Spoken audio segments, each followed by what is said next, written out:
नमस्कार, सुदेश एजेंडा देख रहे हैं आप और मैं हूं आपके साथ भागीरथ साहू। झारखंड व महाराष्ट्र के चुनावी रण में तमाम राजनेताओं ने अपना जोर दिखाना शुरू कर दिया है। दोनों ही राज्यों में भाजपा कांग्रेस के साथ ही अन्य राजनीतिक दलों के स्टार प्रचारक भी मैदान में उतर चुके हैं।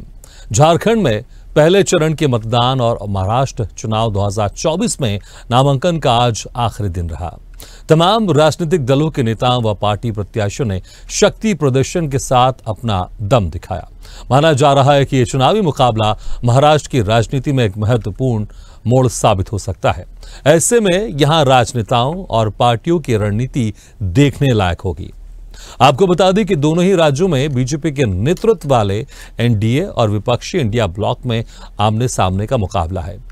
महाराष्ट्र में एनडीए सरकार है, जबकि झारखंड में जेएमएम के नेतृत्व में विपक्षी गठबंधन की सरकार है। दरअसल महाराष्ट्र और झारखंड चुनाव में बीजेपी को अच्छे प्रदर्शन की उम्मीद है। हरियाणा चुनाव के नतीजों ने बीजेपी को बूस्टर दिया है। नेताओं में जोश है और कार्यकर्ताओं के हौसले बुलंद हैं।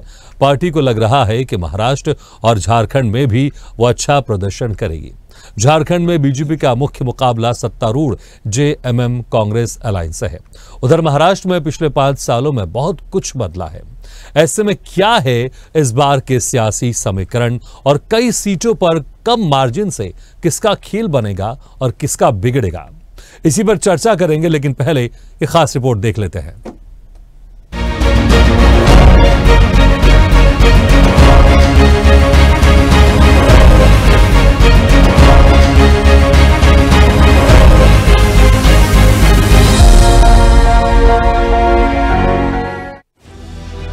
झारखंड और महाराष्ट्र का चुनाव कई मायनों में खास है। पिछले 5 सालों में यहाँ की सियासत में बहुत कुछ बदला है। झारखंड के सियासी समीकरण को समझें तो यहाँ मुकाबला बेहद दिलचस्प नजर आ रहा है। झारखंड की राजनीति को लेकर एक चीज कॉमन रही है, यहाँ पर किसी भी पार्टी को बहुमत नहीं मिल पाता है।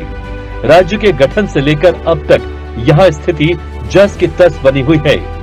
2019 में बीजेपी ने अकेले झारखंड चुनाव लड़ा था, जबकि जेएमएम ने कांग्रेस और आरजेडी से अलायंस किया था। राज्य में कुल 81 सीटें हैं। इस अलायंस ने 47 सीटें जीती थी। बीजेपी को सिर्फ 25 सीटों पर ही जीत मिल सकी थी। बात इस विधानसभा चुनाव की करें तो यहाँ महज 9 सीटों के खेल से झारखंड में सियासी बाजी बदली जा सकती है। हालिया चुनाव में झारखंड में भ्रष्टाचार एक बड़ा मुद्दा है। सीएम सोरेन भ्रष्टाचार के आरोपों से घिरे हैं। ऐसे में बीजेपी लगातार करप्शन का मुद्दा उठा रही है और चंपई सोरेन की नाराजगी को कैश करने की तैयारी कर रही है। एक बड़ा मुद्दा झारखंड में आदिवासी मतदाता भी है, जो किसी भी चुनाव का निर्णायक फैक्टर होते हैं। सोरेन और जेएमएम ने इस वोट बैंक को मजबूत किया है, लेकिन बीजेपी भी इसे अपने पक्ष में करने की कोशिश में है। इसके साथ ही राज्य में महंगाई, बेरोजगारी और आर्थिक असमानता चुनावी मुद्दे होंगे। विपक्षी पार्टियां इन मुद्दों को भी भुनाने की कोशिश में है। झारखंड में उन कम मार्जिन वाली सीटों पर नजर डालते हैं जो सियासी बाजी पलटने में अहम भूमिका निभा सकती हैं। कम मार्जिन वाली सीटें ही तय करती है सत्ता की राह। पिछली बार 9 कम मार्जिन वाले सीटों पर भारी रहा बीजेपी का पलड़ा। पिछले विधानसभा चुनाव में बीजेपी ने यहाँ 5 सीटें जीती थी। जेएमएम और कांग्रेस के खाते में गई थी सिर्फ 2 सीटें। 2019 के चुनाव में 14 ऐसी सीटें भी सामने आई थी जहां जीत का अंतर 5000 वोटों से कम था। यहां जेएमएम ने 5 सीटें जीती थी। कांग्रेस के खाते में भी 3 गई थी। ठीक इसी प्रकार महाराष्ट्र का रण भी बेहद दिलचस्प है। 5 साल में महाराष्ट्र में कई बदलाव हुए हैं। महाराष्ट्र में इस समय महायुति की सरकार है। शिवसेना प्रमुख एकनाथ शिंदे मुख्यमंत्री हैं। एनसीपी प्रमुख अजित पवार और बीजेपी नेता देवेंद्र फडणवीस डिप्टी सीएम हैं। महाराष्ट्र में 2019 के चुनाव नतीजे आने के बाद से लगातार उथल-पुथल देखने को मिली है। बीजेपी ने शिवसेना अविभाजित के साथ मिलकर चुनाव लड़ा था। बीजेपी शिवसेना में मुख्यमंत्री पद को लेकर विवाद बढ़ा। उद्धव ठाकरे अलग हो गए। इस बीच बीजेपी ने अजित पवार से डील फाइनल की। 23 नवंबर 2019 के सुबह शपथ ग्रहण हो गया। देवेंद्र फडणवीस ने सीएम और अजित पवार ने डिप्टी सीएम की शपथ ली। ये सरकार 80 घंटे ही चल सकी और अजित पवार ने पाला बदल लिया। एनडीए ने उद्धव ठाकरे के नेतृत्व में सरकार बनाई, अजित को डिप्टी सीएम बनाया। जून 2022 में एकनाथ शिंदे समेत अन्य विधायकों ने शिवसेना से बगावत की और बीजेपी में चले गए। एनडीए गठबंधन की सरकार गई और बीजेपी के समर्थन में शिंदे नए सीएम बन गए। साल भर बाद यानी जून 2023 में एनसीपी में भी टूट हो गई। अजित पवार भी एनडीए सरकार का हिस्सा बन गए। फिलहाल अब महाराष्ट्र में 2 शिवसेना 2 एनसीपी है। एक शिवसेना और एक एनसीपी बीजेपी अलायंस के साथ है, दूसरी शिवसेना और दूसरी एनसीपी कांग्रेस अलायंस का हिस्सा है। बात यदि मुद्दों की करें तो महाराष्ट्र में आरक्षण का मुद्दा गर्म है। विपक्षी दल इसी के सहारे बीजेपी महायुति सरकार को घेरने में लगे हैं।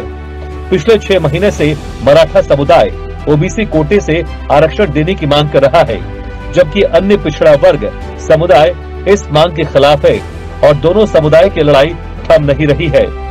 महाराष्ट्र चुनाव न सिर्फ महायुति के लिए महत्वपूर्ण है, बल्कि महाविकास आघाड़ी की प्रतिष्ठा के लिए भी उतना ही महत्वपूर्ण है। 2023 में जिस तरह उद्धव के नेतृत्व वाली एनडीए सरकार गिरी, उससे गठबंधन की साख प्रभावित हुई है। महाराष्ट्र में खास तौर पर लड़की बहन योजना और युवाओं को भत्ता देने की योजना ने महाविकास आघाड़ी के सामने चुनौती बढ़ा दी है। देखना यह है कि लोग 5 साल के राजनीतिक भूचाल, विचारधारा, बेरोजगारी, भ्रष्टाचार, सूखा और राजनीति में नैतिकता के आधार पर वोट देंगे या फिर आरक्षण, जातीय समीकरण और नए गठबंधन को स्वीकार करेंगे। अब नामांकन के बाद दोनों ही चुनावी राज्यों का रण और दिलचस्प हो गया है। ऐसे में इन दोनों राज्यों में जनता जीत का सेहरा किसके सिर बांधती है, ये देखना दिलचस्प होगा। स्पेशल रिपोर्ट स्वदेश।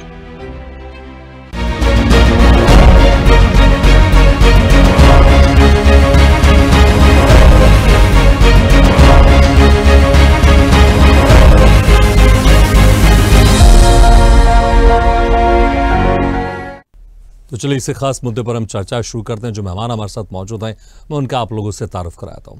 हमारे साथ हैं एडवोकेट गणेश कोमचाले जी, बीजेपी नेता, कांग्रेस प्रवक्ता डॉक्टर पवन डोंगरे जी, नेता एनसीपी शरद गुडसे राकेश कोथे पाटिल जी, जेएमएम नेता सरोज सिंह जी, राजनीतिक विश्लेषक है रुद्र प्रताप सिंह जी और स्वदेश न्यूज के channel head RP Shrivastava sir.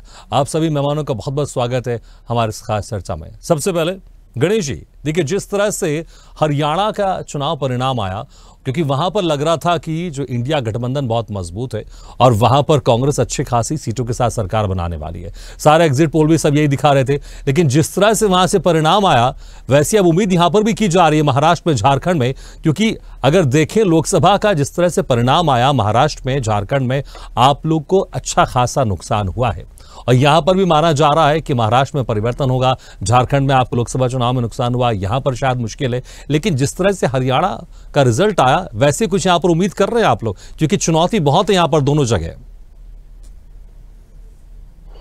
नमस्कार। सबसे पहले मैं यह बात आपसे क्लियर करना चाहता हूं, आप जब हरियाणा का और अभी के चुनाव के बारे में बात कर रहे हैं तो महाराष्ट्र में सबसे इफेक्टिव अभी क्या हो गया, लाडली बहन का जो हमारा माननीय देवेंद्र जी फडणवीस और एकनाथ जी शिंदे ने जो डिक्लेरेशन किया, उस वजह से महाराष्ट्र में अलग अलग परिवर्तन है।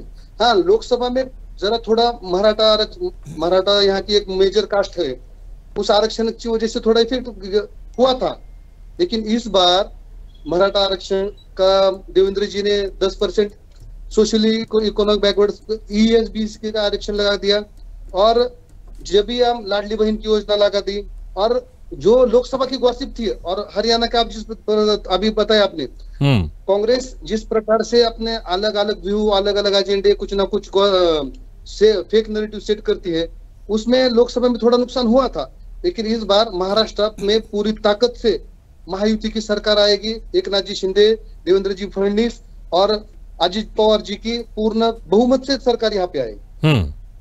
ठीक है पवन जी, आप लोग क्या जिस तरह से उम्मीद थी हरियाणा में बदलाव होगा, लेकिन बदलाव देखने को नहीं मिला, लेकिन महाराष्ट्र में क्या ये बदलाव की उम्मीद करते हैं आप?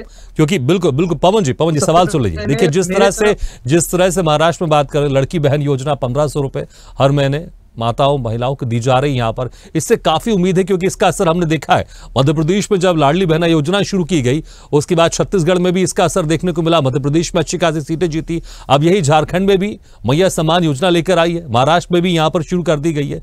तो जिस तरह से अब ये योजनाएं आ रही हैं, इस योजनाओं के सामने थोड़ा सा विपक्ष के जो मुद्दे हैं ऐसा लगता है थोड़े कमजोर पड़ जाते हैं, लेकिन जो समीकरण देख रहे हैं उस समीकरण से उम्मीद है आपको।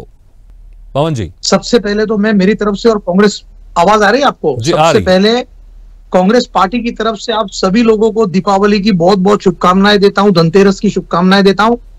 देखिए, महाराष्ट्र में जिस तरीके से लाडली बहन योजना का लॉन्चिंग किया गया, जितने बाजे गाजे से उसको लॉन्च किया गया है, लोगों में पहुंचाने के लिए जितना ज्यादा एडवर्टाइजमेंट पे पैसा खर्चा गया, इसके बारे में कभी किसी ने सोचा है? दूसरा, जितने जीआर शिंदे सरकार ने कुछ दिनों पहले यहां पर डाले थे, वो सारे के सारे जीआर्स पूरे के पूरे अभी रोक दिए गए हैं। मतलब लाडली बहन योजना भी उसमें आती है और ऐसे कई घोषणाएं, ये सारे घोषणा को अभी रोक दिया गया है, क्योंकि 1500 रुपए लाडली बहन को देने के बाद में जिस तरीके से इन 5 महीनों में दाम बढ़े हैं, अगर आप दाम देखेंगे तो ये दाम आसमान चूम रहे हैं। गैस, डीजल, पेट्रोल, दाल, आटा, सब कुछ महंगा कर दिया है। यहां तक कि जो अपना खाने का तेल है उसको भी बहुत महंगा कर दिया है। यानी एक तरफ से आप लाडली बहन योजना के नाम पर हमको 1500 रुपए हमारी बहनों को दे रहे हैं, और दूसरी तरफ से उनके खाते से 5000 रुपए महंगाई बढ़ा के आप निकाल ले रहे हैं। तो आपको लगता है ये चीजें हमारी बहनों को समझ में नहीं आ रहा है? क्योंकि डेली किराना वो खरीद रही है ना, उनको पता है ना किराना कितना महंगा हो रहा है बोलकर। तो ये जितनी योजना आप कह रहे हैं कि शिंदे सरकार, सबको पता है सरकार के पास खुद के पैसा नहीं रहते हैं, जो पैसा टैक्स के जरिए, सर्विस टैक्स के जरिए, तमाम टैक्सों के जरिए जनता से लेती है, उसी को मैनेज करके जनता को वापस करती है। लेकिन यही योजना आपकी जो सहयोगी पार्टी है जेएमएम झारखंड में, उसने भी चलाया है, मैया सम्मान योजना के तहत वहां पर दे रही है, अभी 1000 दे रही है, दिसंबर से 2500 देने का वादा भी किया है। देखिए, भारतीय जनता पार्टी ने हमेशा झूठे वादे किए हैं, और जितने वादे किए हैं हम उनको पूछना चाहते हैं कि क्या वो आपने पूरे किए? जनता जानती है। और उनके जितने सहयोगी दल से जो उनके साथ आज जुड़े हुए हैं, तो भारतीय जनता पार्टी ने बताना कि पिछले चुनाव में जितने उन्होंने वादे किए थे, क्या उस पर वो पूरे उतरे? कांग्रेस ने तो हमेशा देश की प्रगति के बारे में सोचा है, सेक्युलरिज्म के बारे में सोचा है, सबको साथ लेके चलने के बारे में सोचा है। लेकिन जिस तरीके का झूठा बोलो, खोटा बोलो और रेट के बोलो, ये जो चीजें शिंदे सरकार के सारे लोग अभी कर रहे हैं, भारतीय जनता पार्टी के सहयोगी कर रहे हैं, उनके अजीत दादा पवार ग्रुप के लोग कर रहे हैं। यानी अगर किसी नेता ने, ये सारे लोग थे कहां पे मुझे बताइए? शिंदे सरकार पूरी जो बनी हुई है, ये आप लोगों ने देखा है कि ये महाराष्ट्र के अंदर शिवसेना को विभाजित होकर बनी हुए लोग हैं। सबसे पहले बाला साहब ठाकरे को मानने वाले लोग हैं, लेकिन आज ये विभाजित हो चुके हैं। तो पूरे लोगों ने देखा गुवाहाटी में क्या हुआ। अगर आप बाला साहब ठाकरे की बात करेंगे तो बाला साहब ठाकरे ने साफ कहा था, कुछ भी हो जाए कांग्रेस के साथ कभी शिवसेना नहीं जाएगी, इसलिए मुझे लगता है आप जाएंगे फिर दूसरी तरफ भी मामला जाएगा। ठीक है, मैं आऊंगा आपके पास, लेकिन राकेश कोटी जी आऊंगा आपके पास। राकेश कोटी जी, देखिए जिस तरह से अभी आपने भी देखा होगा, जो अजित पवार साहब हैं वो भरे मंच में रो भी रहे थे, क्योंकि जिस तरह से वो ये भी कह रहे थे कि कुछ गलती मैंने की, अपने परिवार के सामने मैंने उम्मीदवार खड़ा किया, मुझे कहीं ना कहीं गलती हुई थी, लेकिन अब वही गलती यहां पर अब दूसरी तरफ से भी हो रही है, इसलिए भरे मंच के सामने रोए भी थे वो, क्योंकि जिस तरह से योगेंद्र है उनके सामने खड़े हो गए। लेकिन इसका असर क्या होगा? क्या आंसुओं का असर यहां पर होगा? क्योंकि अभी तो यही जंग चल रही है कि असली एनसीपी कौन है, नकली एनसीपी कौन है, और यही शिवसेना में भी चल रहा है, लेकिन आंसुओं का असर देखता है हमने, अक्सर हम देखते हैं उसका असर जरूर होता है। राकेश जी, आपको मेरी बात सुनाई दे रही है? चलिए, लगता है हमारा संपर्क उनसे नहीं हो पा रहा है, जैसे हमारे साथ जुड़ेंगे हम दोबारा उनके पास जाएंगे। सरोज जी, देखिए जिस तरह से जेएमएम में मैया सम्मान योजना है, अभी 1000 रुपए मिल रहे हैं, दिसंबर से 2500 रुपए देने का वादा भी किया गया। दिसंबर मतलब चुनाव जीतने के बाद, और चुनाव जीतेंगे तभी तो आप दे पाएंगे, लेकिन कॉन्फिडेंट है आप, इसलिए आपने 2500 का वादा किया गया। हालांकि बीजेपी की तरफ से भी गोगो दीदी योजना के तहत 2100 रुपए देने का वादा किया गया है। मध्य प्रदेश में हमने देखा इसका असर हुआ, छत्तीसगढ़ में इसका असर हुआ। क्या आपको पूरी उम्मीद है कि इसका असर यहां पर होने वाला है? सूरज जी आवाज आ रही है आपको? सूरज जी आप मुझे सुन सकते हैं? सूरज जी आपकी आवाज नहीं आ रही। शायद अगर मेरी आवाज आप तक जा रही है तो शायद आपने म्यूट करके रखा है, उसको आप अनम्यूट कर दीजिएगा। चलिए लगता है हमारी आवाज नहीं पहुंच रही है। सूरज जी सुन पा रहे हैं आप मुझे? सूरज जी आप मुझे सुन पा रहे हैं? सुन पा रहे हैं। जी जी जी सरोज जी देखिए, जिस तरह से लगातार हम देखें मुद्दे बहुत हैं। बीजेपी भ्रष्टाचार को लेकर लगातार घेर रही है। जिस तरह से हेमंत सोरेन जेल में गए कुछ महीनों तक, इसको लेकर बीजेपी आक्रामक है। घुसपैठियों को लेकर भी बीजेपी आक्रामक है। भ्रष्टाचार को लेकर तो है ही, धर्म परिवर्तन को लेकर भी बीजेपी ने इसको मुद्दा बनाया हुआ है। लेकिन जिस तरह से मैया सम्मान योजना का असर वहां पर आप लोग के नेता कह रहे हैं, मुख्यमंत्री भी कह रहे हैं, हो रहा होता हुआ दिखाई दे रहा है। इसलिए आप लोग वादा भी कर रहे हैं कि जैसे ही दिसंबर में आपकी सरकार दोबारा फिर से बनेगी, दिसंबर से 2,500 रुपए दिए जाएंगे महिलाओं को। जी धन्यवाद, नमस्कार जी। ऐसा है कि हम लोगों ने वादा नहीं किया। लास्ट कैबिनेट में हम लोगों ने ये पारित कर दिया कि दिसंबर माह से। सरोज जी लेकिन उसके लिए पहले आपको सरकार बनाना पड़ेगा ना। अगर आपकी सरकार बनेगी तभी तो ना, इसलिए इसको तो वादे ही कह सकते हैं ना, क्योंकि अभी चुनाव होंगे, 23 तारीख को रिजल्ट आ जाएगा, जिसकी सरकार बनेगी, अगर आपकी सरकार बनेगी तब आप इस वादे को पूरा कर पाएंगे। तब तक तो इसको वादे ही कहा जाएगा ना। अगर आपकी सरकार बनेगी तो कह सकते हैं ठीक है आपने इसका फैसला ले लिया था पहले। जी हम लोगों ने तो कैबिनेट में पारित कर दिया, और लेकिन कैबिनेट में बैठ के सरकार आप नहीं बना सकते ना, इसको भी थोड़ा समझना पड़ेगा आपको। जी हाँ, तो ऐसा है कि जो घुसपैठी वाला मामला है ये कोई मामला है नहीं। हम लोग स्थानीय लोग हैं और स्पष्ट देख रहे हैं। हम लोगों ने तो इन लोगों को दावा किया है कि एक भी बांग्लादेश घुसपैठी आप दिखा दें हमको। और दूसरी बात है, अगर बांग्लादेश घुसपैठी यहाँ घुस रहा है तो ये तो बॉर्डर सिक्योरिटी फोर्स का ये जिम्मेवारी है, किस तरह बॉर्डर को ये लोग क्रॉस करके यहाँ आ जा रहे हैं। दूसरी बात ये है कि 18 वर्ष तक भारतीय जनता पार्टी की सरकार थी झारखंड में, और 5 वर्ष तक तो डबल इंजन की सरकार थी। तो ये लोग क्या कर रहे थे, ये कुछ नहीं, एक जुमला है हिंदू मुसलमान घुसपैठी, ये कोई ऐसा मामला नहीं है। हम लोग तो स्पष्ट रूप से देख रहे हैं भारतीय जनता पार्टी झारखंड में मुद्दा विहीन हो गई है। अभी आपने गोगो दीदी योजना के बारे कहा, तो गोगो दीदी योजना का जो है फॉर्म तो कोई ब्लॉक में भरा नहीं जा रहा था, ये जो है म्युनिसिपल कॉर्पोरेशन के ऑफिस में भरा नहीं जा रहा था, प्रज्ञा केंद्र में भरा नहीं जा रहा था। इसके कार्यकर्ता एक फॉर्म भर रहे थे जिसमें ना खाता ले रहे थे, सिर्फ आधार कार्ड ले रहे थे, नाम भर रहे थे, फोन नंबर भी नहीं ले रहे थे। और उस पर नहीं, वो सब भी राजनीतिक प्रपंच है। देखिए सरोज जी, इन सबको राजनीतिक हम प्रचार प्रसार से जोड़ के देख सकते हैं, क्योंकि सरकार बनेगी अगर बीजेपी की तभी तो वो पैसे देगी ना। वैसे ही मैं कह रहा हूं कि आप लोग ने भले अभी कैबिनेट में पास कर दिया, लेकिन उसके लिए आपको पहले सरकार की जनता के बीच में आपको पास होना पड़ेगा, आपको सरकार बनानी पड़ेगी, तब आप शुरू करें। ठीक है 1,000 रुपए भी आप दे रहे हैं यहाँ पर, इसमें कोई शक नहीं है, लेकिन 2,500 रुपए का आपका वादा है। लेकिन आपको लगता है 2100 के वादे के ऊपर 2,500 आपका काम करेगा? जी इनका वादा जो है कागजी है, जनता समझ गई है। और जो है कहीं 500, कहीं 1000, कहीं 2,000 रुपए इनके कार्यकर्ता जो है गरीब जनता को ठगने का काम किया। और इनका वादा धरातल पर नहीं है, कोई पक्का फॉर्म नहीं भरा गया, कोई पक्की कार्यवाही नहीं हुई। हम लोगों ने तो 1,000 रुपया 56 लाख महिलाओं को दिया। और अगर हमारी सरकार बनती है, जैसा कि स्थिति स्पष्ट हो रहा है कि महागठबंधन की ही सरकार झारखंड में बनेगी, उसके बाद हम लोग जो है 2,500 रुपया जो है महिलाओं को देने का काम करेंगे। पहले भी 18 वर्ष लोगों ने जो है भारतीय जनता पार्टी के सरकार का खेल देखा है, सिर्फ घोटाला ही घोटाला, सिर्फ झूठे वादे जनता के साथ किया गया।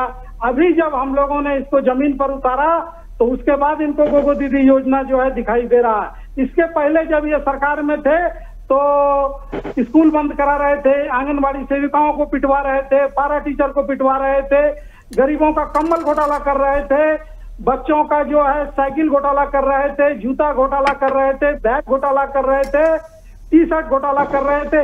ये कहां जनता पर ध्यान दिए? हम लोगों ने जो है 2 लाख रुपया तक का केसीसी ऋण माफ कर दिया यहाँ के किसानों का।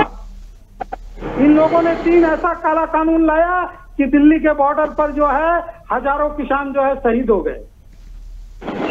अभी जो है हम लोगों ने जितना भी बिजली बिल माफ था, बकाया था 50,000, 60,000, 70,000 सब माफी किया हम लोगों ने, और 200 यूनिट बिजली हम लोगों ने यहाँ फ्री कर दिया है।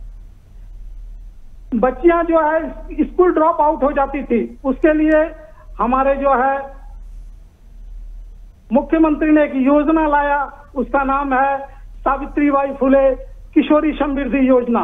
और हर ठीक है, तो आप कह रहे हैं कि आपको उम्मीद है कि आपकी योजनाओं का असर होगा जनता पर और दोबारा फिर से आपकी सरकार बनेगी। ठीक है, रुद्र प्रताप सिंह जी, अगर देखिए दोनों स्टेट को देखें, महाराष्ट्र में देखें तो वहां पर बीजेपी एनडीए की सरकार है, वहां पर अगर झारखंड में आ जाए तो यहां पर जेएमएम कांग्रेस की सरकार है, यहाँ पर इंडिया गठबंधन की सरकार है। लेकिन अगर योजनाओं को देखें, स्ट्रेटेजी देखें, दोनों सरकारों की एक जैसी लग रही है। महाराष्ट्र में लड़की बहन योजना पर भरोसा किया जा रहा है, झारखंड में मैया सम्मान योजना पर भरोसा किया जा रहा है ज्यादातर। लेकिन आप किस तरह से सियासत को देख पा रहे हैं दोनों राज्यों में, और किसका पलड़ा आपको यहाँ पर भारी दिखाई दे रहा है दोनों राज्यों में? जी, भारतीय जनता पार्टी। नहीं, ठीक है, रुद्र प्रताप जी से आइए। सरोज जी आपसे नहीं, राजनीतिक विश्लेषक रुद्र प्रताप जी, उनसे सवाल है। जी, मेरी आवाज आ रही है? जी आ रही है, आपकी आवाज आ रही है। देखिए, दोनों जगह की परिस्थितियां अलग हैं। अगर हम झारखंड की बात करें या महाराष्ट्र की बात करें, महाराष्ट्र के चुनाव में पहली बार शिवसेना और बीजेपी अलग अलग चुनाव लड़ेंगे, क्योंकि इसके पहले जब भी चुनाव हुए थे दोनों लोग एक साथ लड़े थे। अब इस जब चुनाव में शिवसेना जो गठबंधन के साथ जाएगी, एनसीपी और कांग्रेस के साथ उसके कितने बढ़िया तालमेल बैठेंगे, इस पे भी एक सवालिया निशान है।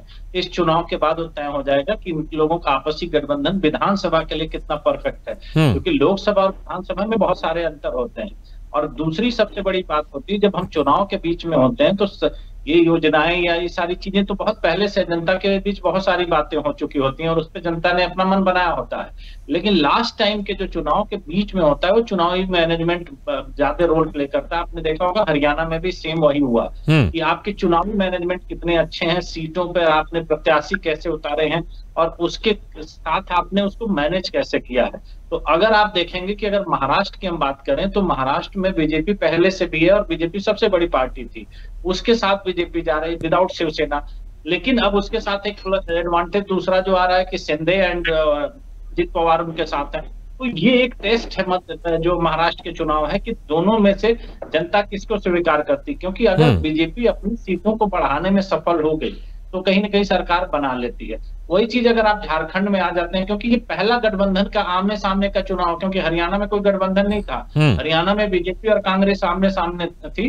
और जहां तक देखा जाता है कि जब बीजेपी के सामने कांग्रेस होती है तो बीजेपी को हराना ज्यादा आसान होता है, वो कई चुनावों में आपने देखा होगा। लेकिन ये जब गठबंधन के चुनाव होते हैं तो वहां कोई कहीं ना कहीं समीकरण बनाने में गठबंधन ज्यादा सफल हो पाता है। तो वही चीज आप अब झारखंड में भी है, वही चीज महाराष्ट्र में। अब बस देखने वाली बात यह है कि चुनावी मैनेजमेंट अंत समय वाला किसका बेहतर है, कि प्रत्याशियों का चयन कैसा होता है, जातिगत समीकरण कैसे बनाए जाते हैं, या कैंपेनिंग किस तरह से करी जाती है, या लास्ट मोमेंट में कुछ ऐसे मुद्दे या कोई ऐसी चीजें लाए जाए। क्योंकि अभी एकदम बराबरी की स्थिति दिखाई देती है दोनों तरफ से, क्योंकि लोगों के दावे बड़े बड़े हैं, एक जगह इनकी सरकार है, दूसरे जगह उनकी सरकारें हैं, तो ये बैलेंस दिखाई दे रहा है। लेकिन अगर जिस बात पे बार बार चर्चा होती है कि बीजेपी ने लोकसभा चुनाव से बहुत कुछ सीखा है, वो आपको हरियाणा चुनाव में दिखा, क्योंकि हरियाणा चुनाव बीजेपी के जीतना बीजेपी के मनोबल को बढ़ाता है। क्योंकि अगर वो हरियाणा हार करके इन दोनों चुनाव में जाती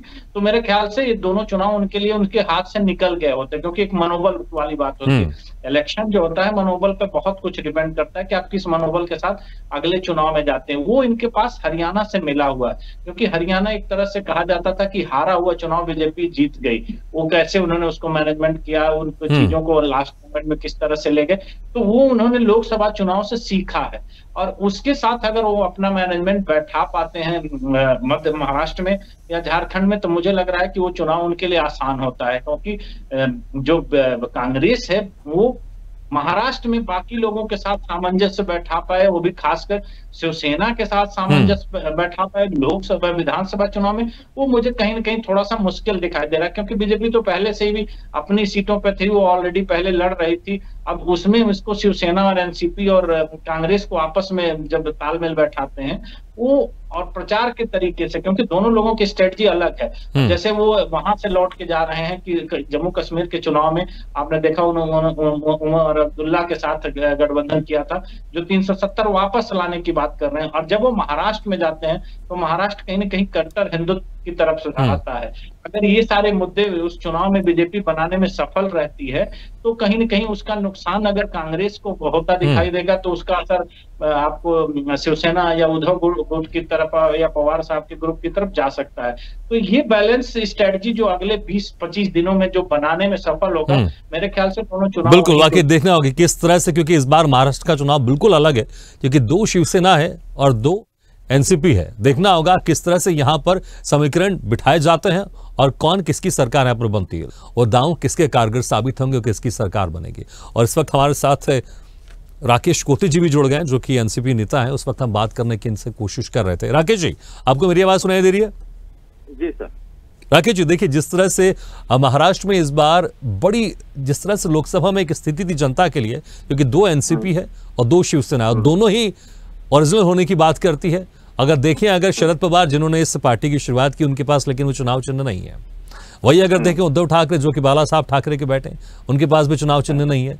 तो यहां पर जनता बड़ी असमंजस में होगी। लेकिन लोकसभा चुनाव में आप लोग गठबंधन को खासा फायदा मिला था, लेकिन हरियाणा में बीजेपी ने जिस तरह से अपने मैनेजमेंट के साथ वहां पर जीत हासिल की, बीजेपी को ज्यादा उम्मीद है। लेकिन आप लोग को लग रहा है कि लोकसभा वाला जो एक रिजल्ट था वैसे ही यहां पर विधानसभा चुनाव में भी आएगा?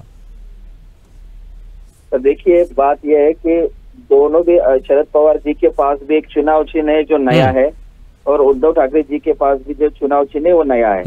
लेकिन ये नया होते हुए भी लोकसभा में कुछ 2-3 महीने पहले ये चुनाव चिन्ह हमें मिले थे, फिर भी लोकसभा चुनाव में हमने लगभग बीजेपी जितनी ही सीटें जीती है महाराष्ट्र में।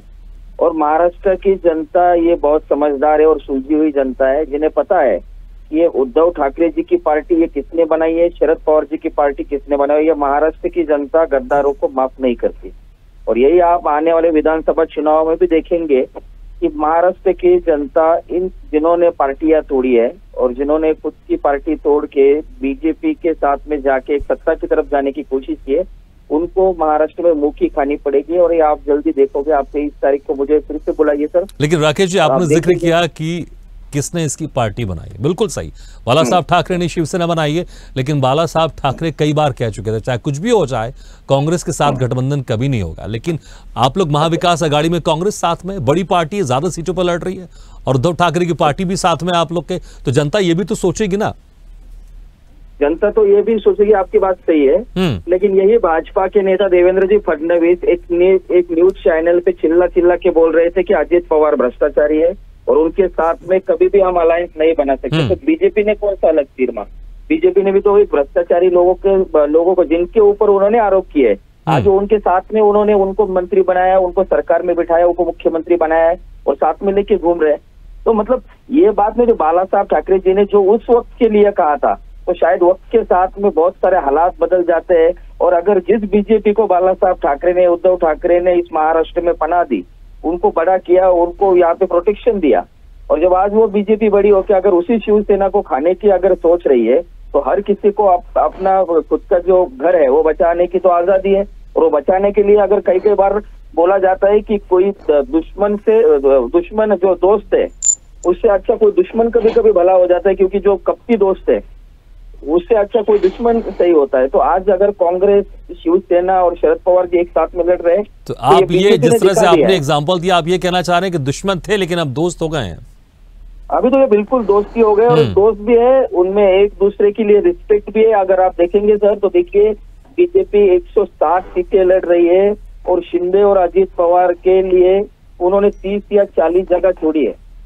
तो आप ही देखिए कि हम तो कम से कम कांग्रेस हो, शिवसेना हो या फिर शरद पवार जो एक सम्मानित जो सीटें हैं वो एक साथ में आके लड़ रहे हैं, हम पे कोई किसी का दबाव नहीं। सीटों का आपने जिक्र किया, ठीक है आरपी श्रीवास्तव, देखिए सीटों का अगर जिक्र देखेंगे पिछले बार के मुकाबले यहाँ पर बीजेपी को अच्छा खासा फायदा है कम से कम, क्योंकि भले 3 पार्टी उनके गठबंधन में, लेकिन बीजेपी उतने ही सीटों पर लड़ी जितना 2019 में लड़ी थी, जब से उनके साथ शिवसेना थी, जब शिवसेना विभाजित नहीं थी। यहां पर बीजेपी की जरूर उसने स्ट्रेटेजी अपनी ऐसी बनाई कि वो तो अपनी सीटों पर लड़ी रही है, कुछ थोड़ी बहुत सीटें जरूर छोड़ रही है, लेकिन जिस तरह से महाराष्ट्र में अब शिवसेना 2 हो गई है, एनसीपी 2 हो गई है, और जिस तरह से मराठा आरक्षण को लेकर भी वहां पर लगातार चर्चा चल रही है, जो लड़की बहन योजनाएं, किस तरह से आप देखते हैं? चाहे झारखंड की भी अगर बात करें आरपी श्रीवास्तव सर, क्या योजनाओं को लेकर यहां पर दोनों तरफ बात कर ले, झारखंड या महाराष्ट्र में, यहाँ पर योजनाएं काम करने वाली या फिर सियासी समीकरण यहाँ पर काम करने वाले, महाराष्ट्र और झारखंड? जी आरपी श्रीवास्तव सर से जवाब है। सर बिल्कुल, मैं आऊंगा राकेश जी आपके पास आऊंगा, मैं आऊंगा राकेश जी, आऊंगा आपके पास। श्रीवास्तव सर देखिए भागीरथ जी, जहाँ तक योजनाओं का सवाल है, और आपने देखा होगा मध्य प्रदेश, छत्तीसगढ़, राजस्थान, तमाम जगहों पर इन योजनाओं का असर रहा, खास करके एमपी और सीजी में।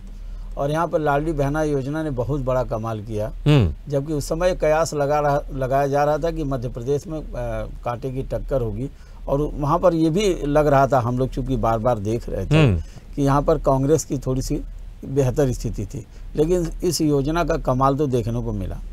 अब आप देखिए दोनों राज्यों के बारे में, आप महाराष्ट्र में बहन लड़की योजना है, उसके तहत जो है वहाँ सरकार दे रही पैसे, ठीक वही हालत जो है झारखंड में मैया सम्मान योजना है, जिसके तहत हेमंत सोरेन ने 1000 रुपया भी दिया है, और एक कैबिनेट में प्रस्ताव भी पारित कर दिया कि 2500 देंगे।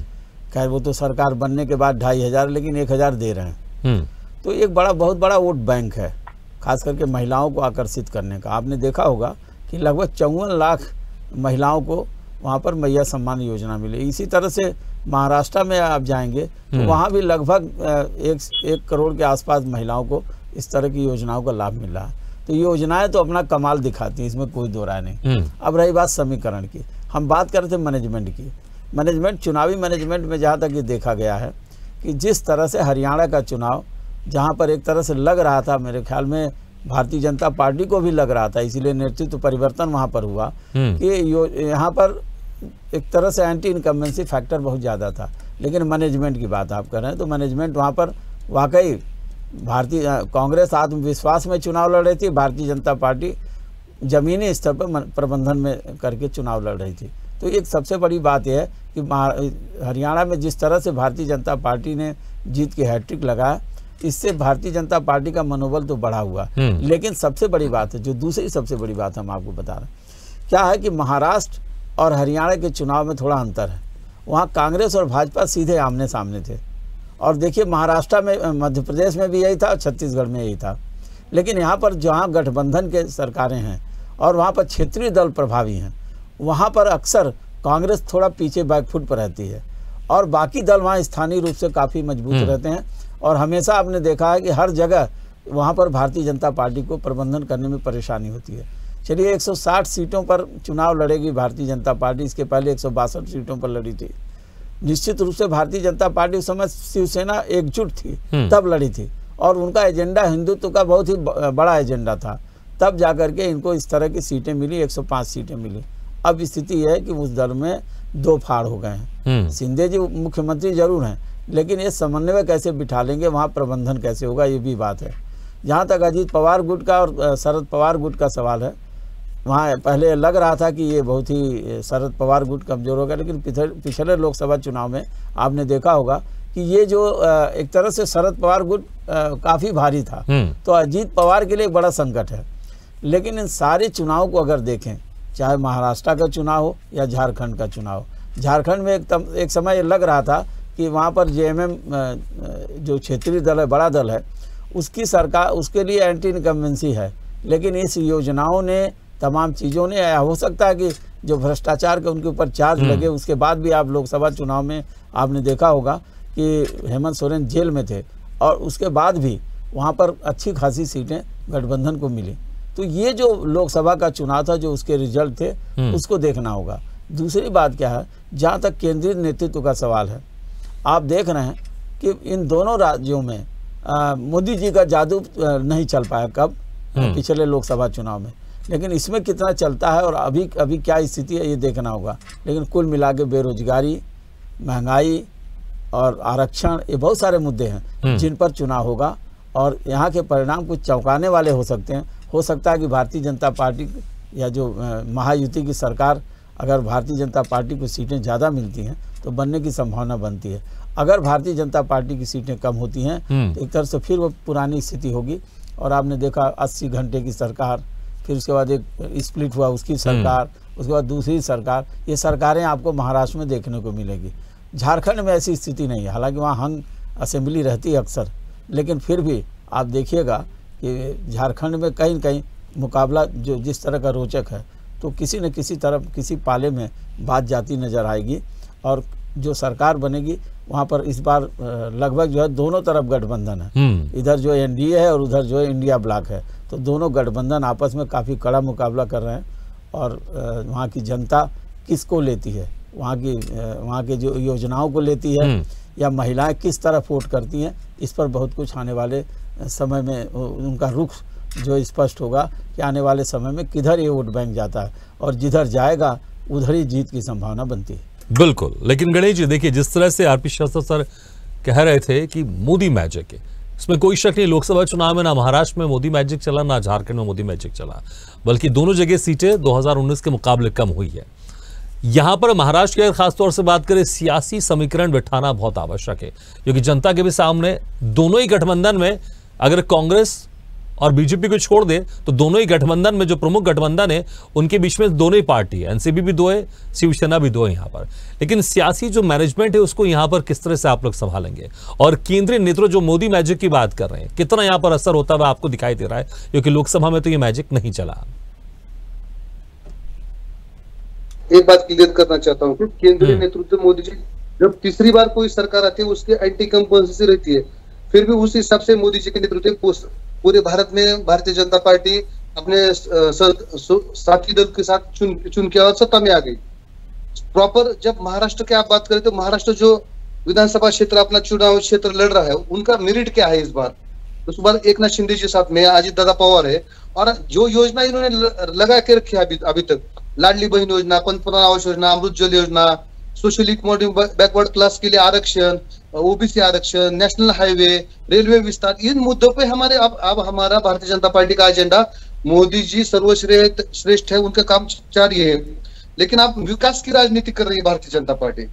कांग्रेस ने लोकसभा में क्या किया कई बार आपने देखा क्या अच्छी तरह से, संविधान धोखे में है, 8,000 हर फैमिली को 8,000 देने का वादा उन्होंने। लेकिन देखिए एक सवाल मैं आपसे पूछना चाहूंगा, भले शिवसेना 2 है या एनसीपी 2 है, लेकिन अगर सीटों के बंटवारों को देखेंगे ना आप महायुति में, तो ऐसा लगेगा यहाँ पर छोटी शिवसेना है, यहाँ पर छोटी एनसीपी है, क्योंकि जो सीटों के बंटवारे अगर देखें महाविकास आघाड़ी में, वहां पर ज्यादा सीटों पर शिवसेना चुनाव लड़ रही है, वहां पर ज्यादा सीटों पर वहां पर एनसीपी चुनाव लड़ रही है। तो ऐसा लगता है कि यहाँ पर सब लोग छोटे हैं, असली बड़ी पार्टी शायद वो हो सकती है कि जनता ये ना सोच ले कि यहाँ पे महायुति में तो सिर्फ बीजेपी ही है बड़ी और बाकी सब छोटे हैं, क्योंकि बाकी सब कम सीटों पर लड़ रहे हैं। कम से कम महाविकास आघाड़ी में सीटें थोड़े आसपास के तो हैं सब लोग।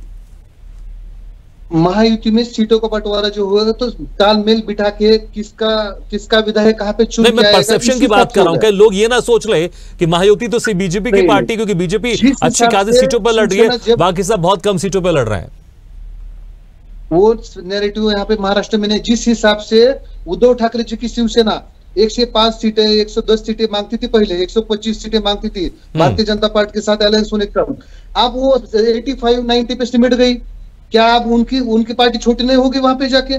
जिस हिसाब से वो भारतीय जनता पार्टी साथ रहने से बार बार वाद करती थी कि भारतीय जनता पार्टी हमें सीटों को बंटवारे के लिए झगड़ा करती थी, आज वो 85-90 पे आके सिमट गई, तो अब किस पे ज्यादा अन्याय हो रहा है और इनका बार बार क्या हो रहा है? ठीक है पवन डोगरी जी, क्या अन्याय हो रहा है महाविकास आघाड़ी में पार्टियों के साथ, जिस तरह से गणेश जी कह रहे हैं? देखिए, नाचना नहीं आता है और आंगन टेढ़ा है, ऐसी पोजीशन है शिंदे गठ की, ये बीजेपी गठ की।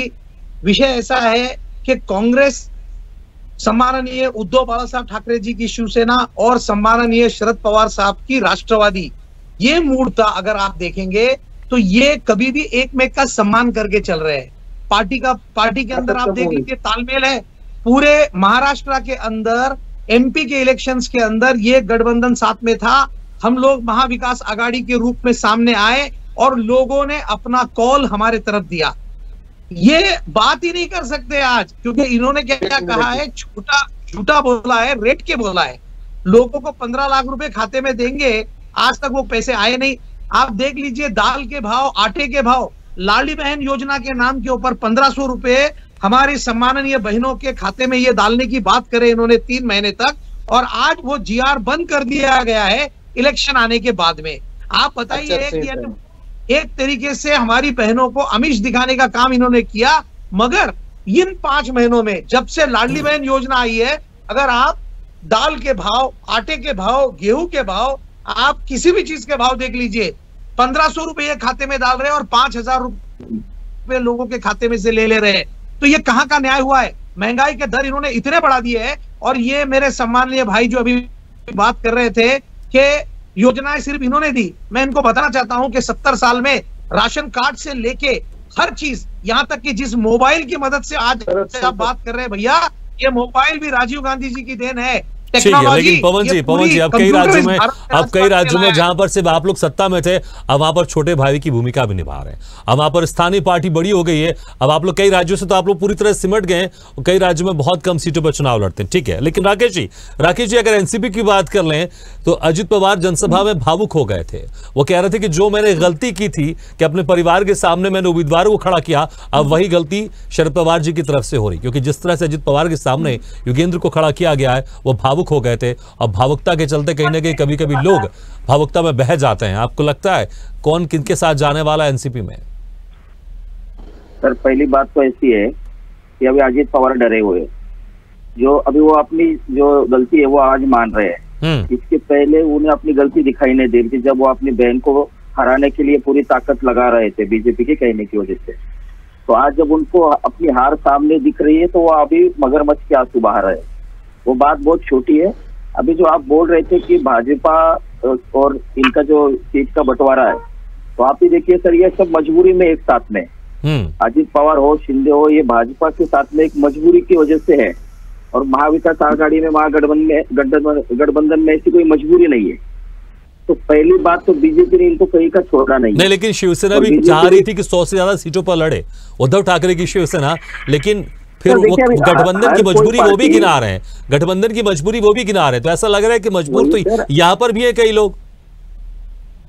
हाँ तो लेकिन ये मजबूरी है, ये यहाँ पे ऐसा नहीं कि अमित शाह जी ने आंखें दिखा दी और हम 40-50 सीटें लेके चुप बैठ गए। यहाँ पे देखिए भाई भी अगर हो तो उनमें भी एक मतभेद होता है। ये भी सीटों के लिए तो हर पार्टी अपने अपने लिए ज्यादा सीटें मांगेगी, ये तो हर किसी का काम है। लेकिन जो ऐसा नहीं है ना कि 160 सीटें कांग्रेस लड़ रही है और हम लोग 40-40 सीटें लड़ रहे हैं, तो इतना भी बड़ा डिफरेंस है नहीं। हर कोई अपने पार्टी के लिए बढ़ाने के लिए बात कर सकता है। लेकिन ये सबको पता है कि यहाँ पे बीजेपी जो बोलेगी वही अजित पवार और शिंदे को करना पड़ रहा है। और इस वजह से ये पूरे महाराष्ट्र में पता है कि भाजपा के दिल में एक डर है, इसके लिए दोनों पार्टियां तोड़ के उनके कुछ लोग अपने साथ में लेके ये लड़ रहे हैं। और ये बस उनका एक स्ट्रेटेजिकल पार्ट है कि शिंदे और अजित पवार बस इस चुनाव के लिए इनको साथ में चाहिए।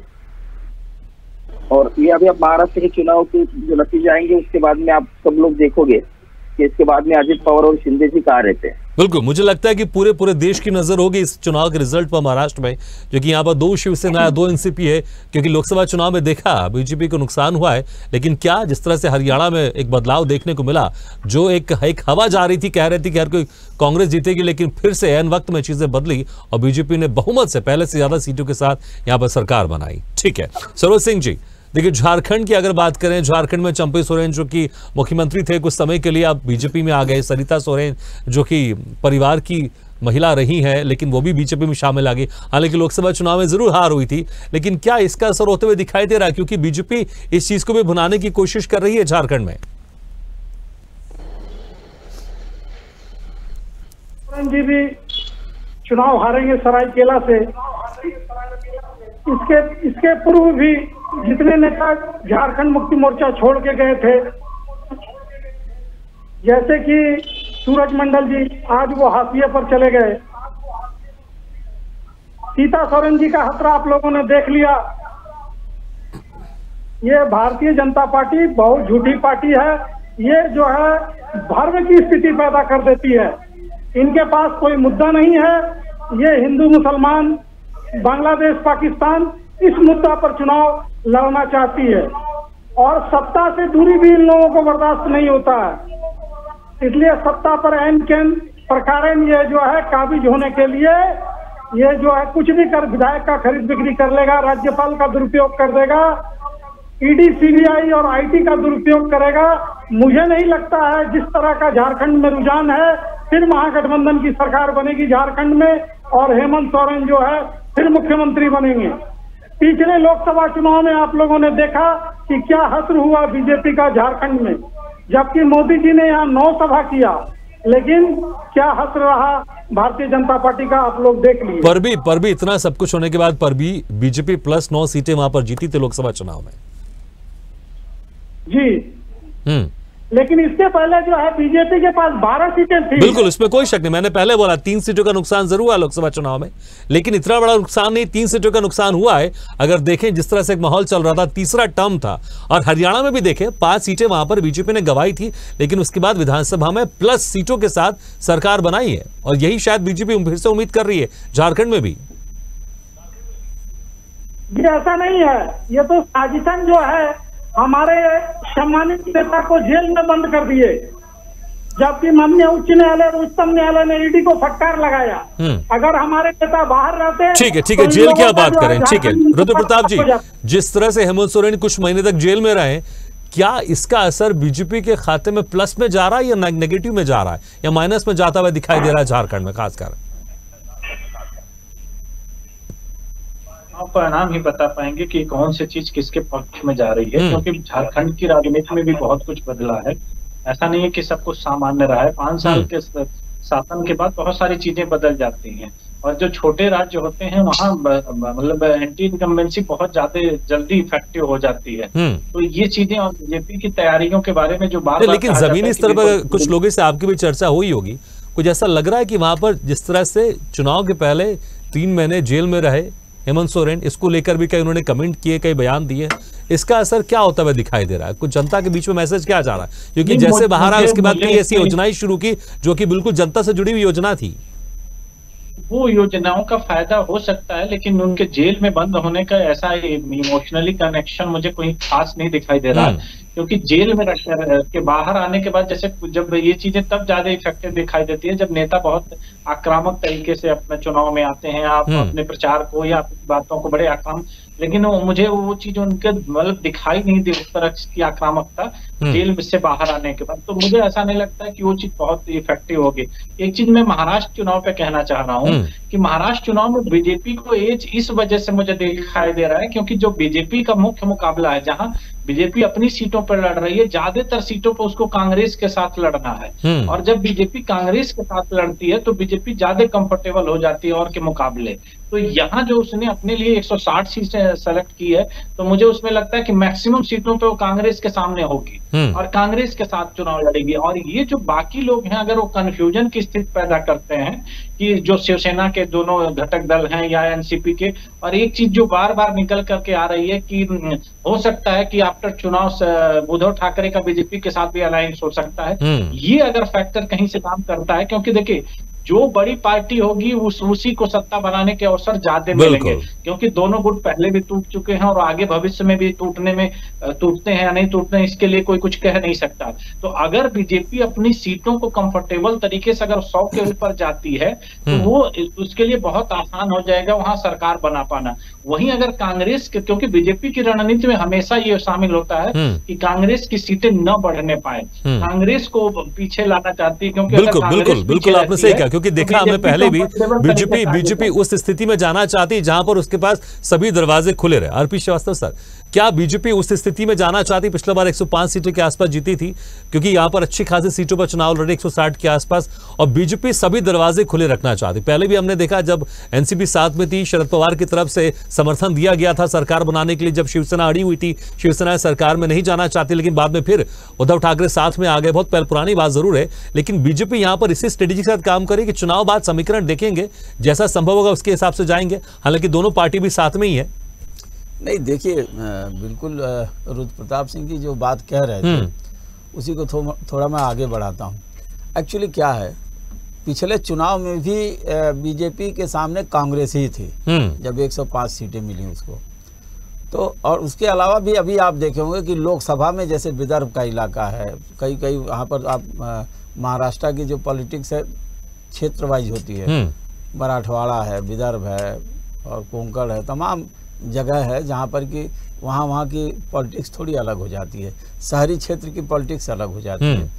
देखिए शिवसेना जो है शहरी क्षेत्रों में काफ़ी मजबूत थी और हमें लगता है कि पिछले चुनाव में जो भी हुआ, जो एकजुट थी, मतलब एक शिवसेना थी, उससे वोट का ट्रांसफर भाजपा और उनके बीच काफ़ी कुछ हुआ और एक तरह से आप ये समझ लीजिए कि दोनों ने मिल करके एक मजबूती से चुनाव लड़ा। लेकिन अब क्या शिवसेना में आप देखिए आधी सीटें मतलब 2 फाड़ हो गए और शिंदे गुट को बहुत ज़्यादा सीटें नहीं मिली। उसके अलावा आप देखिए इधर एनसीपी गुट को भी सीट देना पड़ा। तो ये सारी चीज़ों को आप देखेंगे तो बड़ा गड्ढ-मड्ढ टाइप वहाँ पर पूरी राजनीति है। कौन किधर जाता है किधर नहीं जाता है ये देखना होगा। जहाँ तक मतदाता का सवाल है, अगर उसने ये ठान लिया कि उद्धव ठाकरे की शिवसेना जो है असली शिवसेना है या उसको वोट करना है या वहाँ वोट ट्रांसफ़र होना है और उसका वोट अगर कांग्रेस की तरफ भी कुछ भी ट्रांसफ़र होता है तो कांग्रेस को फायदा होगा, क्योंकि इसके पहले शिवसेना का कोई वोट बैंक नहीं था कांग्रेस के साथ, तो उसको फायदा हो सकता है। लेकिन फिर भी एक बात जो समझने वाली होगी कि मराठवाड़ा के अलावा विदर्भ या ग्रामीण क्षेत्रों में काफ़ी मजबूत कांग्रेस रही है और हमेशा से एक तरह से चुनौती देती रही है। पिछले लोकसभा में इसी का फायदा हुआ। जहाँ तक आप देखिए जातिगत जनगणना, संविधान, ये सारी चीज़ें पिछले चुनाव का मुद्दा जरूर थी, लेकिन उनके साथ साथ एक मुद्दा ये भी था कि वहाँ की सरकार कैसा परफॉर्म कर रही है, ऊपर से केंद्र सरकार, डबल इंजन की सरकार, वो कैसा परफॉर्म कर रही है। इन सारी चीज़ों को भी जनता ने जाना। हमें जहाँ तक ये लगता है कि अगर मैया सम्मान, ये लड़की बहना सम्मान योजना अगर काम कर गई तो भारतीय जनता पार्टी को काफ़ी जो है फायदा मिलेगा। और नहीं तो फिर जो वहाँ का स्थानीय मुद्दा है, किसान आंदोलन है, इसके बाद आप देखिए मराठा जो आरक्षण का आंदोलन है, अन्य चीज़ें हैं, महंगाई, बेरोजगारी तो वैसे भी एक मुद्दा है ही है, चाहे उसे भले ही गौड़ मानते हों और इसी खाली जो है फ्री बीज के सहारे सरकारें बनती हुई तो अलग बात है। लेकिन फिलहाल भागीरथ जी हमें जहाँ तक ये लगता है कि महाराष्ट्र का मुकाबला बड़ा ही रोचक है और हमें लगता है कि हम में से बैठे हुए जितने भी पैनलिस्ट हैं या जो भी जो है पत्रकार हैं या राजनीतिक विश्लेषक हैं, कोई इस नतीजे पर नहीं पहुंच सकता कि ऊँट किस करवट बैठे। बिल्कुल। लेकिन जहाँ तक झारखंड का सवाल है, वहाँ मामला आमने सामने है, किसकी तरफ जाता है मतदाताओं का रुझान किधर होता, कोई वेव नहीं है दोनों राज्यों में, किसी को लेकर लहर नहीं है। बिल्कुल, ये सब कुछ चीजें नहीं है, बस चुनाव मेरिट पर ही लड़ा जाएगा और उसी के आधार पर डिसीजन होगा। बिल्कुल, वाकई। और महाराष्ट्र चुनाव को लेकर रिजल्ट के बाद ये भी सामने आ जाएगा आखिर कौन असली शिवसेना है, कौन नकली शिवसेना है या कौन असली एनसीपी है, क्योंकि भले ही चुनाव चिन्ह यहाँ पर शिंदे गुट के पास है, लेकिन मतदाता किसके साथ ये भी देखने वाली बात होगी कि एनसीपी में शरद पवार के साथ जाते हैं या फिर चुनाव चिन्ह के साथ जाते हैं अजित पवार के साथ, या फिर उद्धव ठाकरे के साथ जाते हैं शिवसैनिक समर्थक। ये भी देखना बड़ा दिलचस्प होगा और मुझे लगता है बस शायद कुछ ही दिन बाकी, 23 नवंबर को दूध का दूध पानी का पानी हो जाएगा और जिसके दावे हैं यहाँ पर सच साबित होंगे, किसके दावे झूठ साबित होंगे, यह भी फैसला हो जाएगा 23 नवंबर को। इसी के साथ हमारे खास पेशकश में इतना ही और आपसे मेहमानों को बहुत बहुत धन्यवाद हमारे होने के लिए। तो जिस तरह से बस कुछ दिन बाकी हैं, 13 नवंबर को और 20 नवंबर को झारखंड में 2 पाली में चुनाव होंगे और महाराष्ट्र में 1 पाली 20 नवंबर को चुनाव होंगे। 23 नवंबर को रिजल्ट आ जाएगा। महाराष्ट्र का रिजल्ट हर कोई यहां पर इसकी नजर होगी। बड़ा दिलचस्प चुनाव है क्योंकि दोनों ही गठबंधन में कांग्रेस बीजेपी को छोड़ दे तो सभी पार्टियां हैं। झारखंड में बीजेपी और जेएमएम आमने सामने है, कांग्रेस भी जेएमएम के साथ है, तो यहां पर सियासी समीकरण जो ठीक बिठा लेगा उसकी सरकार बनेगी। इसी के साथ हमारी खास पेशकश में फिलहाल इतना है, लेकिन खबरों का सिलसिला लगातार जारी है। आप देखते रहिए स्वदेश न्यूज, सबसे पहले देश।